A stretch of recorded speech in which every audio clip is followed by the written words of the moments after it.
Ladies and gentlemen, Mr. Thompson will not speak to you tonight. His time is up. For years you've asked, who is John Galt? You've asked that question in despair and resignation as factories closed, goods became scarce, jobs disappeared. Your lives are becoming more difficult as the life force of your world is draining away.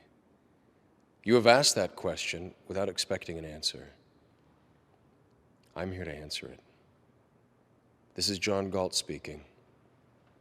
Mr. Thompson won't tell you the truth about the crisis in your world. I will. Have you noticed that as everything around you seems to decline, one thing still grows? It is the power of your rulers.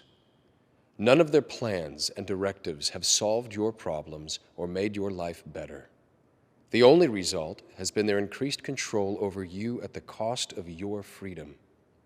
Do you know why? You gave them the power.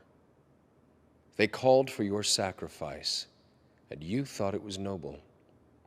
They said if you worked for yourself and your family, that you were selfish and uncaring, and they made you feel ashamed.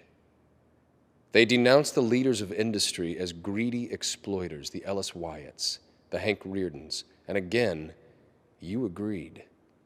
And then you ask, why did they and others like them disappear? I took them from you. Their achievements flowed from their creative minds. Once they understood that the attempt to control their work was an attempt to control their minds, they left. The people on strike worked for themselves, for their own vision of what was possible. When they recognized the honor they deserved, they rebelled against the guilt you wanted them to feel for their success. You counted on them to keep producing, to keep thinking, even as you denounced them as selfish. I showed them they were being punished for their own virtues, and I showed them how evil that is. I made it my mission to help these heroes say no. All evil needs to win is the consent of good people. They have joined me to freely produce, trade, cooperate, and compete in a place where the rights of all are protected. Do not try to find us. Do not try to bargain for our return. Get out of our way. To everyone within the range of my voice, you now have a choice to make.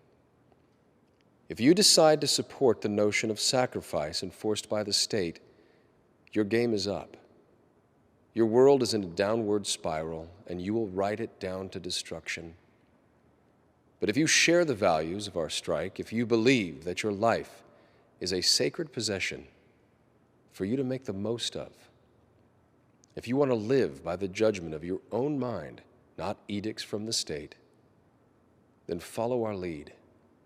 Do not support your own oppressors. Stop letting the system exploit you. Form your own communities on the frontiers of your crumbling world. Your rulers hold you by your endurance to carry the burdens they impose, by your generosity when you hear cries of despair, and above all, by your innocence which cannot grasp the depths of their evil. The world you are living in is the world they wanted. Leave them to it. Those who have left you are eager to build a better world, a world of freedom and opportunity, a world based on mutual respect.